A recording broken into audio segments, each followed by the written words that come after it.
अस्सलाम वालेकुम नाज़रीन, मैं हूं नम शेख। सियासी मंजरनामा बहुत तेजी से तब्दील होता जा रहा है। हाल ही में देखें तो नून लीग ने ऐलान बगावत कर दिया है और उसके बाद शहबाज शरीफ साहब की गिरफ्तारी मंजरनामे पे आई। लेकिन शहबाज शरीफ की गिरफ्तारी का क्या ताल्लुक है इस बात से कि उनको ये ऐलान बगावत के बाद गिरफ्तार किया गया? क्या इससे कुछ लिंक बनता है या नहीं? क्योंकि उन्होंने इस चीज का क्लेम किया कि हमें पॉलिटिकली विक्टिमाइजेशन का शिकार किया जा रहा है। और जबकि शहबाज शरीफ को नैब की तरफ से गिरफ्तार इसलिए किया गया क्योंकि उनके आमदन से जायद असासे और मनी लॉन्ड्रिंग सामने आई है। इसी पर बात करने के लिए मेरे साथ मौजूद हैं मारूफ यूट्यूबर और पॉलिटिकल एनालिस्ट वकार मलिक साहब। बहुत शुक्रिया मुझे टाइम देने के लिए। बहुत अस्सलाम शुक्रिया। वालेकुम। वालेकुम अस्सलाम। मुझे सबसे पहले तो ये बताएं कि नून लीग को क्या वाकई पॉलिटिकल विक्टिमाइजेशन का शिकार बनाया जा रहा है? शहबाज शरीफ की गिरफ्तारी का क्या ताल्लुक है इस बात से? और एहतजाज जो नून लीग कर रही है, एहतजाज तो अवाम को करना चाहिए था कि आपके जो असासे थे वो 21 लाख थे तकरीबन और उससे 7 अरब रुपए तक कैसे चले गए? तो ये किस तरह से ये लोग बेवकूफ बना लेते हैं अवाम को? देखें, आज मैंने लाइव वीडियो भी की, जो मैंने वो कमेंट्स देखे कुछ मुअज़्ज़ज़ अदलिया के कि नवाज शरीफ पूरे सिस्टम को बेवकूफ़ बना के चले गए हैं। तो तब मैंने जिक्र किया कि असल में होता कुछ ऐसे रहा है कि अनफॉर्चुनेटली हमारे यहाँ जो ताकत के ऐवान हैं, जो ताकत जहाँ से जो है वो निकलती है और हम जिनको ताकतवर इदारे कहते हैं, वो इन सियासतदानों को माजी में बचाते ज़रूर आए हैं। सजा तो आज तक किसी को नहीं हुई, हमने नहीं देखा, लेकिन बचाते ज़रूर आए हैं। अब नून लीग का मसला ये है कि वो इस सारे सिस्टम के बिल्कुल दरमियान में रहे हैं। नवाज शरीफ ने सब कुछ फर्स्ट हैंड देखा है। जिस नर्सरी में नवाज शरीफ की पैदावार हुई, जहां मीटिंग्स में जिस तरह के सियासी फैसले हुआ करते थे बंद कमरों में, नवाज शरीफ को फर्स्ट हैंड इंफॉर्मेशन है, आई विटनेस है हर चीज का। वो गिला अब ये कर रहे हैं कि जब पहले हम आपके लाडले थे, आपने हमें पाला पोसा, अब हम जवान जब कड़ियल हो गए हैं, अब जब हमारे पर फैल रहे हैं, तो अब आपने क्यों हमसे कतई ताल्लुक कर दिया। तो ये बेसिकली ये गिला है नवाज शरीफ को कि क्यों नहीं मुझे अब भी वो वाली रियायतें दी जा रही। हम फोन करते थे जजेस को तो अपनी मर्जी के फैसले लेते थे, हमें कोई पूछने वाला नहीं था। हम जिस मर्जी वक्त जो है वो आके सुप्रीम कोर्ट पे हमला कर देते थे, कोई इदारा हमारे खिलाफ खड़े होने की जरूरत नहीं करता था। हम डील लेके मुल्क से बाहर चले जाते थे, कोई हमें पूछता नहीं था। हम वापिस आते थे तब हमें अवाम भी और इदारे भी जो है सर आंखों पे बिठा लेते थे। तो बेसिक गिला ये है कि अब क्यों नहीं, वाई नॉट नाउ, अब ऐसा क्या बदल गया। मैं तो वही हूँ, मैं तो वही नवाज शरीफ हूँ अभी भी। जो मैं तो ये नारे वैसे ही लगा रहा हूँ आपको बताने के लिए, वरना असल तो आप मेरा जानते हैं कि क्या है। एक तो ये है। दूसरा, जो आपने थोड़ी देर शुरू में बात की शहबाज शरीफ की, मैं समझता हूँ कि शहबाज शरीफ ने वाजिया कर दिया था जब बिलावल के साथ खड़े हुए उन्होंने कहा था कि ये इनकलाब एहतजाज नौजवान जो है लीड करेंगे, मुझ बूढ़े कंधों पे आप ये जिम्मेदारी ना डालें, मोरलेस इस तरह की उन्होंने बात की थी। मतलब ये है कि Shahbaz Sharif would probably be happier कि अगर वो जेल में इस टाइम चले जाएं, और ये जो नवाज शरीफ का बयानिया है, लड़ जाओ भिड़ जाओ, इस्टेब्लिशमेंट को हमने लिटा देना है, हमने इज्जत की जिंदगी हासिल करनी है, ऐसे नहीं जीना, I think Shahbaz Sharif would probably be more happier staying in NAB's custody. और यही हो रहा है अभी कि शहबाज शरीफ अंदर चले गए हैं और इसका ताल्लुक किसी विक्टिमाइजेशन से नहीं है, बल्कि उल्टा लोग सवाल ये कर रहे हैं कि क्या शहबाज शरीफ जो अभी तक जो है वो वफादारी निभा रहे हैं, क्या उनको इससे फायदा दिया जाएगा। इस तरह की भी लोग बातें कर रहे हैं। तो ये सारे मामलात में नवाज शरीफ के हाथ तो अब कुछ भी नहीं आने वाला। बचेगा वही जो रियासत के साथ वफादारी का जो है वो ऐद करेगा दोबारा से। तो अब इसके बाद आप क्या समझते हैं? जैसे नून में से शीम निकलने की बातें हो रही हैं, शेख रशीद साहब ने भी कहा है, अब इस वक्त शहबाज शरीफ साहब का क्या स्टेट ऑफ माइंड होगा? वो क्या ये समझ रहे होंगे कि ये मेरे साथ तो गलत हो रहा है? और क्या उनकी औलादें उनको ये कह रही होंगी कि आपने हमारे साथ क्या कर दिया, ये आप तो मफाहमियत के साथ चल रहे थे, आपको तो एडवांटेज मिलना चाहिए था, उल्टा हमारे गले पड़ गई ये चीजें?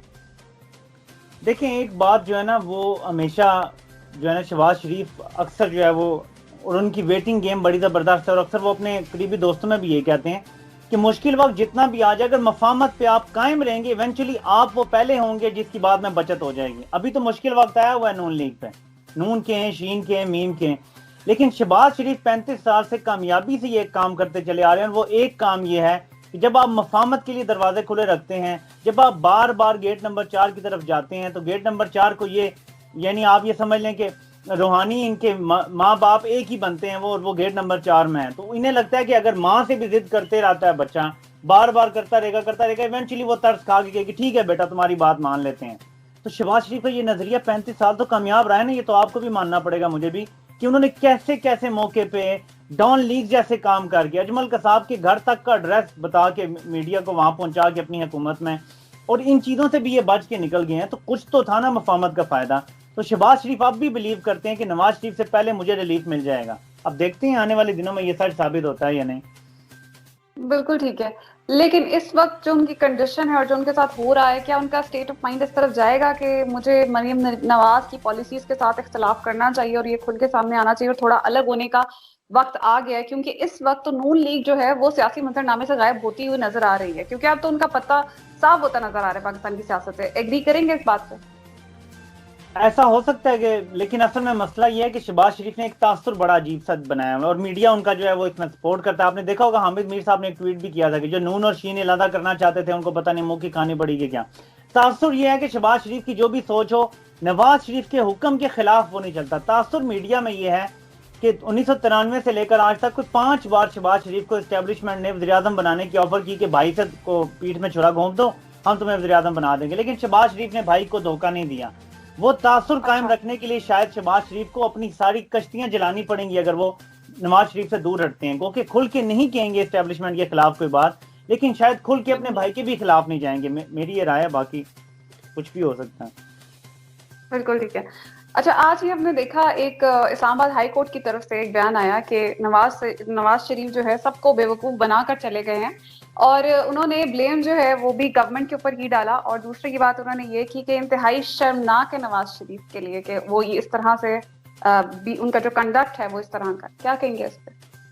देखें, हम तो, हमारी तो यादाश्त बड़ी कमजोर है और हम 22 करोड़ अवाम, हम तो इंसान तो है नहीं, हम तो भेड़ बकरी हैं। पूरी दुनिया में 7 अरब इंसान रहते हैं, लेकिन 22 करोड़ आपको माइनस करने पड़ेंगे क्योंकि हम भेड़ बकरी हैं। हमें लूटने वाले भी एक तरफ हैं, उनको 7 अरब के बजाय 50 रुपए का स्टाम्प देने वाले भी इधर मौजूद हैं। वो लोग भी मौजूद हैं जिन्होंने गारंटी मांगी थी कि क्या नवाज शरीफ जो है वो मंगल तक जिंदा रहेगा। आज मैं फिर दोबारा वो स्क्रीन शॉट जो रखे हुए थे वो मैं देख रहा था ट्वीट के कि आपने जी मंगल तक जो है वो आप लिख कर दें कि नवाज शरीफ जिंदा रहेगा। तो हमारे साथ तो खिलवाड़ ही हो रहा है ना अवाम के साथ। अवाम को तो नवाज शरीफ ने भी बेवकूफ बनाया है, अवाम को इदारों ने भी आज तक बेवकूफ बनाया है। वो ताकतवर इदारे हों, वो इंसाफ के तराजू रखे हुए इदारे हों, हुकूमत और ब्यूरोक्रेट्स तो हमेशा से हमारे साथ खेलते हैं, यानी अवाम को कहीं भी रिलीफ नहीं है। तो हम तो बेबस हैं भाई, हम तो क्या कर सकते हैं यहाँ पे? हम इल्तिजा कर सकते हैं कि जिस तरह नवाज शरीफ को बाहर भेजने का आज ही बार बार सुनने को आप मिल रहा है कि हुकूमत को नहीं जाने देना चाहिए था, हुकूमत पूछ लेती है हमसे। तो जनाब कभी एक एमपीए का मैंने सुना था कि कोई एक थप्पड़ किसी बंदे को मार दिया था तो सुप्रीम कोर्ट ने समोटो ले लिया था। तो पाकिस्तान के सबसे बड़े डाकू को, जिसने 35 साल हमें लूटा है, उस पर भी एक समोटो ले लेते और हुकूमत को बुला लेते कि किस खुशी में बाहर भेज रहे हो। नहीं लिया गया। तो पूरे सिस्टम को कंप्रोमाइज करके तो नवाज शरीफ साहब बाहर गए। आज अदालत ने सच बोला है और शुक्र है, थोड़ा सा इकरार जुर्म भी इसमें आता है कि पूरे सिस्टम को नवाज शरीफ बेवकूफ बना के गया है। बिल्कुल ठीक है।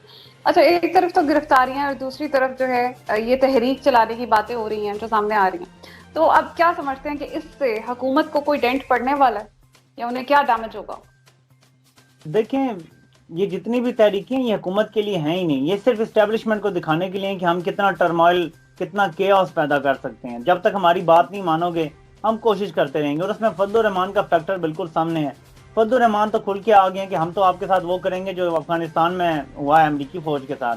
बजाय अमरीकी फौज के साथ क्या हुआ है कि उन्हें फूलों के हार तो नहीं पहनाए गए ना, उनके तो ताबूत के ताबूत वापस भेजे गए। तो क्या अपनी फौज पे इस तरह के हमले करने का प्लान है? क्या प्लान है? किस चीज को अनलीश करना है? कौन सा बीस्ट है जो अब जो है वो खुल के बाहर आ जाएगा? तो ये सिर्फ एस्टेब्लिशमेंट के लिए हो रहा है। ये सारा जो शो ऑफ पावर अब कोयटा में करने जा रही है, किस लिए है? एस्टेब्लिशमेंट सबसे ज्यादा सेंसिटिव अगर किसी इलाके के बारे में है ना इस वक्त, तो वो बलोचिस्तान है। इंडिया भी इसी पर ज्यादा बात करता है। मेजर गौरव आर्या की बात करें तो वो हमेशा बलोचिस्तान बलोचिस्तान, आप उनका अजीत दोवल की बात सुने, हमेशा वो बलोचिस्तान से स्टार्ट करेंगे कि वहां हम खराबी करेंगे, वहां पैसा देंगे, उसको इलादा करवाएंगे। यानी ग्वादर क्योंकि वहां है, सी पैक का वहां पे सारा एंड जो आपने कमाई करनी है जो सारा, वो तो एक्चुअली तो सेंटर तो उसका एपी सेंटर तो सारा वहीं पर है बलोचिस्तान में।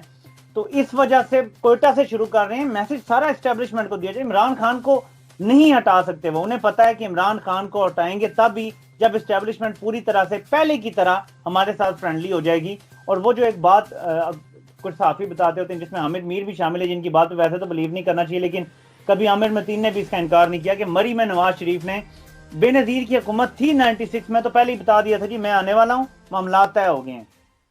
यानी इस तरह के मामलात दोबारा अगर इस्टेब्लिशमेंट करना शुरू कर दे और कह दे जी कि इमरान खान -1 होने वाला है जनवरी में और फरवरी में आपकी हुकूमत आ रही है, तो फिर तो सब ठीक हो जाएगा। ये सिर्फ इस्टेब्लिशमेंट के लिए, इसका हुकूमत से कोई ताल्लुक नहीं है। इस्टेब्लिशमेंट जमी रही, इस्टेब्लिशमेंट ने जो भी फैसला किया है कि एनआरओ नहीं देना, वो अगर कायम रहे उस पर, तो ये जितना मर्जी जोर लगा लें कुछ भी नहीं कर सकते। ठीक है। अच्छा, फिर साथ ही ये बताइएगा कि नवाज शरीफ की गिरफ्तारी जो है क्या वो मुमकिन है? देखें, बरतानिया में मैं मतलब जितना मैंने देखा है, मैं एक पुराने केस की आपको बात बताता हूँ कि, और कुछ लोग कहते हैं वो सिटीजन था, एक दहशतगर्दी के मामले में यहाँ पे अबू कतादा, आपने शायद सुना होगा, वो पेपर वगैरह में काफी आता रहा, उनके खिलाफ केस चलता रहा जी कि ये बंदा दहशतगर्द है, ये प्रीचिंग करता रहा है दहशतगर्दी के हवाले से। उसको डिपोर्ट करने में 8 से 10 साल लग गए थे बरतानिया को, हालांकि हुकूमत चाहती थी उसको डिपोर्ट करना।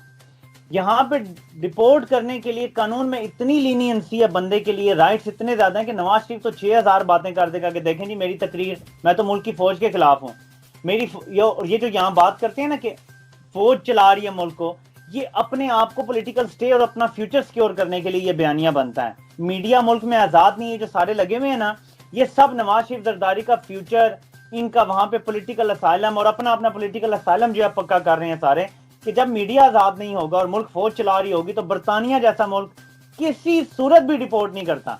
आप जो मर्जी अदालत की डिग्री ले आए, ये दो बातें अगर मौजूद होंगी, मुल्क का मेजॉरिटी मीडिया कहेगा हम आजाद नहीं है, और ज्यादातर मीडिया में लोग कहेंगे कि मुल्क फौज चला रही है, सिस्टम के ऊपर एक सिस्टम चल रहा है, तो बरतानिया से वापस लाना मैं समझता हूँ कि नामुमकिन है। हुकूमत को कन्विंस करना पड़ेगा बरतानिया को कि यहाँ पे जमहूरियत पूरी तरह से है, कोई फौज का अमल दखल नहीं है। अगर ये करेंगे तो फिर बात आगे बढ़ेगी, फिर उसके बाद तो कानूनी बहुत सारे तरीके में कानूनी माहिर बेहतर बता सकते हैं।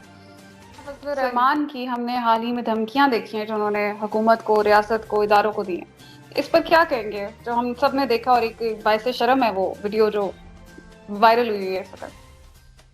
देखिए, असल में आपको एक चीज भी सोचनी चाहिए कि एक है पीटीएम का क्राउड, ठीक है, पीटीएम वाले क्या करते हैं, हम फौज को लौटा देंगे, हम इनकी भी गर्दनें काटेंगे, हम इनको छोड़ेंगे नहीं, वो ऐसी बातें करते हैं।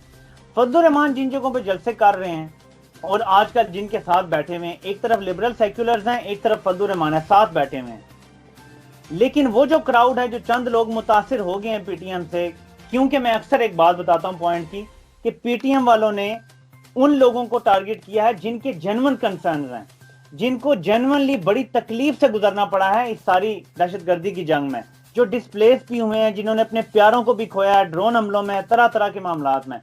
तो इन्होंने उन दुखी लोगों को पकड़ा और उनको 90% बात अगर ठीक की तो 10% रियासत के खिलाफ भड़का दिया और उनको गलत तरफ कर दिया।